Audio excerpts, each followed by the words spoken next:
Hi friends, இன்றைக்கி நம்ம அவல் வச்சு ஒரு ஹெல்த்தியான பிரேக்ஃபாஸ்ட் ரெசிபி தான் பார்க்க போகிறோம். அதுக்கு ஃபஸ்ட்டு ஒரு கைப்பிடி அளவு அவல் எடுத்து நல்லா கழுவி பாலில் ஊற வச்சு எடுத்துக்கோங்க.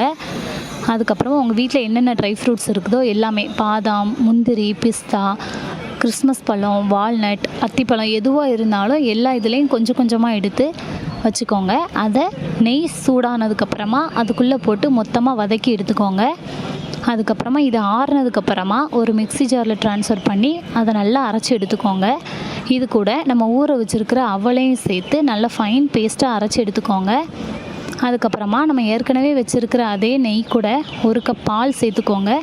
அது கூட நம்ம அரைச்சி வச்சுருக்கிற இந்த அவல், 5 ஸ்பூன் நாட்டு சர்க்கரை எல்லாத்தையும் சேர்த்து நல்லா மிக்ஸ் பண்ணி நல்லா கிண்டி எடுத்துக்கோங்க. ஓரங்களெல்லாம் விட்டு நல்லா கிண்டி எடுத்துக்கோங்க. இந்த பதத்துக்கு வந்ததுக்கப்புறம் ஆஃப் பண்ணிடலாம். நம்ம ஹெல்த்தியான பிரேக்ஃபாஸ்ட் ரெடி. நம்ம கேசரி பாயாசத்தில் ட்ரை ஃப்ரூட்ஸ் கொடுக்கும்போது குழந்தைங்க சாப்பிட மாட்டாங்க. ஆனால் இப்படி திரித்து கொடுக்கறதுனால எல்லா சத்துக்களும் குழந்தைங்களுக்கு போய்